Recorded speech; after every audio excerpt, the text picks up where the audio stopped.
The flight attendant shot her a look, one that lingered, not quite cruel but dismissive, the kind that shrinks you down. Seat 22C was hardly impressive.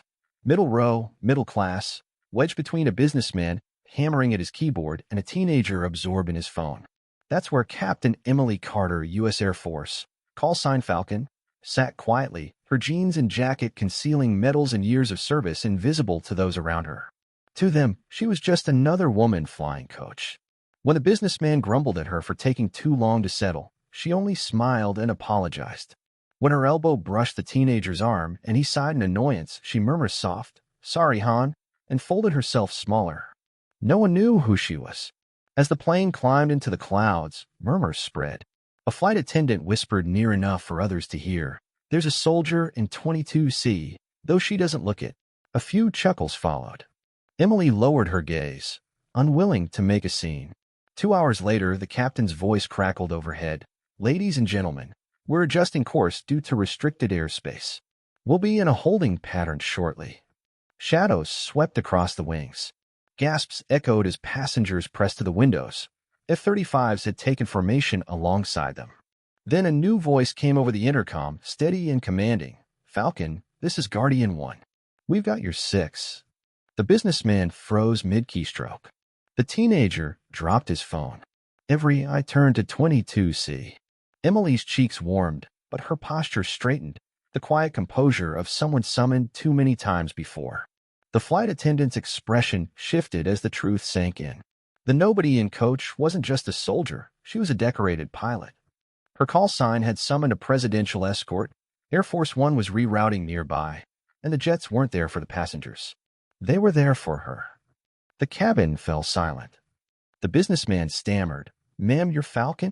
Emily gave a modest nod. "Just served my country, same as many others." Then came the moment no one expected. The teenager, who hadn't looked up all flight, leaned toward her, whispering, "Thank you for keeping us safe." Something shifted in the air. The earlier dismissal dissolved, replaced by reverence. Applause began, hesitant at first, then rising until the cabin thundered with it. Emily bowed her head, hands folded neatly. She wasn't used to applause. In combat, silence was respect. Here, it was gratitude. And though she hadn't sought it, it warmed something inside her she hadn't felt in years. The businessman, the same man who had sighed when she first sat down, leaned closer at last. His voice cracked as he said, "Captain Carter, I'm sorry. I didn't know." His laptop lay forgotten. Emily gave him a gentle smile.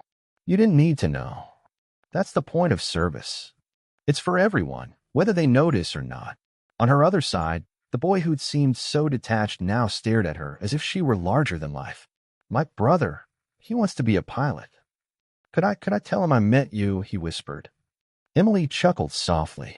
"Tell him to keep his grades up and never quit no matter how hard it gets." She tapped her chest. "That's how you earn your wings." The flight attendants, once whispering and dismissive, now couldn't meet her eyes. Their shame was clear. At last, one of them stepped forward. Emily greeted her with kindness. "You do important work here," she said gently. "Keeping people safe up here isn't easy." The young woman's fear melted into tears of relief. Outside, the fighter jets stayed in formation, a reminder that sometimes the world is forced to notice its quiet guardians. But for Emily, it wasn't about the escort, the spectacle, or even the sudden recognition. It was about the boy who now believed in something bigger, the man who had rediscovered humility, and the strangers who left changed because they'd shared the sky with her. When the wheels touched down, no one rushed for bags or elbowed toward the aisle. They waited as Emily rose, adjusted her jacket, and walked forward. She no longer left as the anonymous woman in 22C. She walked out as Falcon, a living reminder that courage doesn't always roar. It serves quietly, until the world has no choice but to notice.